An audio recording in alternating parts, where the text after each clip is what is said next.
Now, I don't want this to seem just one sided because I know there are people out there trying to build black towns. Years back in Toomsboro, Georgia, some blacks got together and they was going to start a freedom town. Freedom! Yeah. Well, I've been trying to keep up with it, but I can't really find nothing. Uh, they started out strong. They got the tents set up and everything, and they went down there and they camped out, and they talked a big talk.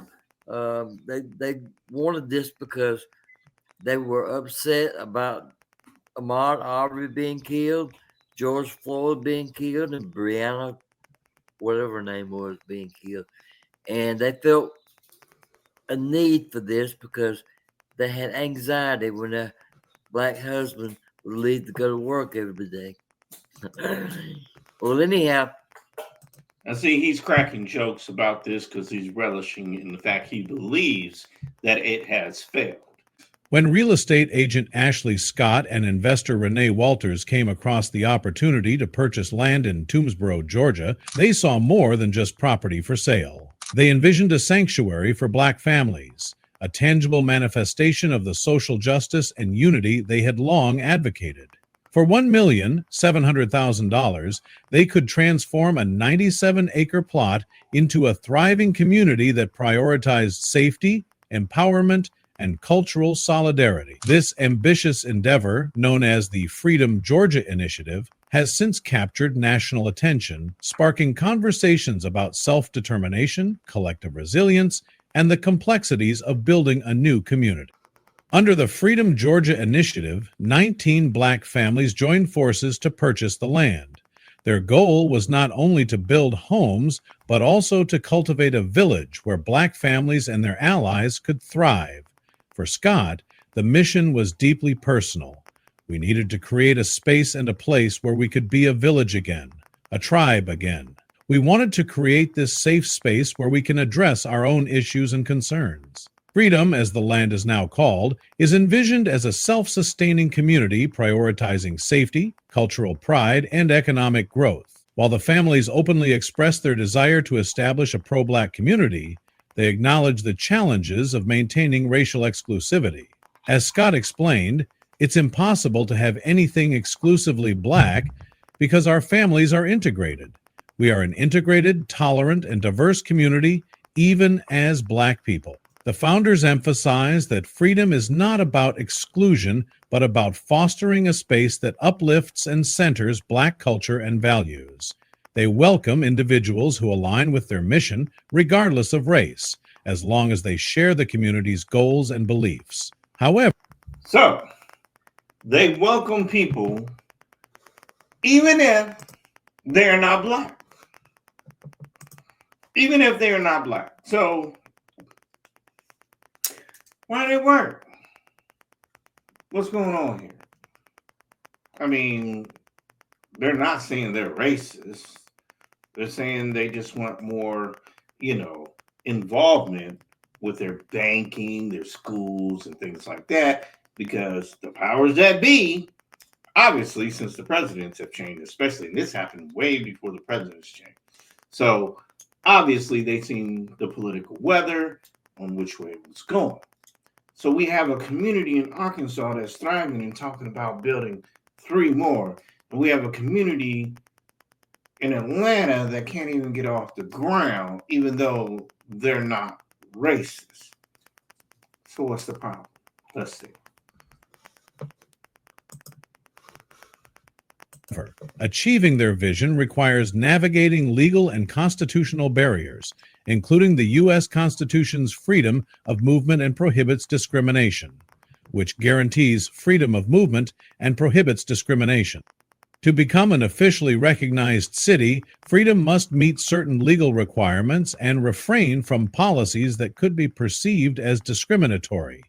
This includes adhering to federal and state regulations that ensure equal access and non-discrimination. A single lawsuit challenging the city's practices could derail its progress, posing a significant economic threat. The Freedom Georgia Initiative's vision extends beyond land ownership.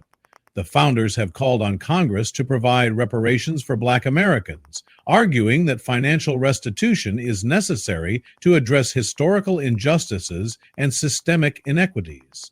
Through their Facebook page and other platforms, they advocate for reparations as a means to support initiatives like theirs and to empower Black communities across the country. While the group is optimistic about their long-term sustainability, they acknowledge the need for external support to fully realize their vision. From infrastructure development to community programs, the initiative's success will depend on a combination of grassroots efforts, private investments, and potential government assistance. The Freedom Georgia Initiative is not the first attempt to create a self-sustaining Black community. Historically, Black Americans have established prosperous enclaves, often in response to systemic exclusion and racial violence. One of the most famous examples is Greenwood, Tulsa's Black Wall Street, which thrived in the early 20th century before being. The Freedom Georgia Initiative's emphasis on tribalism has sparked debate about the balance between cultural solidarity and inclusivity. Critics argue that self-segregation undermines broader efforts to combat systemic racism and promote integration. However, supporters contend that creating safe, empowering spaces for marginalized groups is a necessary step toward healing and progress. Scott and Walters reject the notion that their initiative is exclusionary. Instead, they frame it as a proactive response to systemic challenges, a space where Black families can thrive without fear or marginalization. This is about creating a space where we can breathe, where we can be ourselves, and where we can build a future for our children, Scott said. As freedom takes shape, the families involved are focused on building infrastructure and establishing a sense of community. Plans include residential housing, communal spaces, and sustainable agriculture. So, in light of what we have just, witnessed in this small clip, is that the town has not fallen apart. The town is just slowly trying to navigate without incurring lawsuits. For the current administration will definitely bring lawsuits if they continue in a manner that it seems that they are heading. I don't see anything wrong with it except for the fact they're trying to get federal funds for something that's totally segregational, but it's not segregational because they allow all races in it. But they're saying that you have to definitely promise not to beat us and kill us. Apparently, you got to be on with that idea that there is systemic racism happening. That seems the foremost of applying for this kind of housing. And that can't be on a housing application according to the Constitution. That should not be something that will deny you from getting housing. So we have a instance where these people in Arkansas, not speaking about the government, are just ignoring that they're there. Oh, really? They over there? Oh, we didn't even know that. How long they been there? 3-4 years? Oh, wow, they getting big now? And they talking about opening up 3 or 4 more? Yeah, we had no idea. Yeah, we're going to take a look at that in a minute. We got busy, man. You don't see ice out here? We got busy. I'm just saying.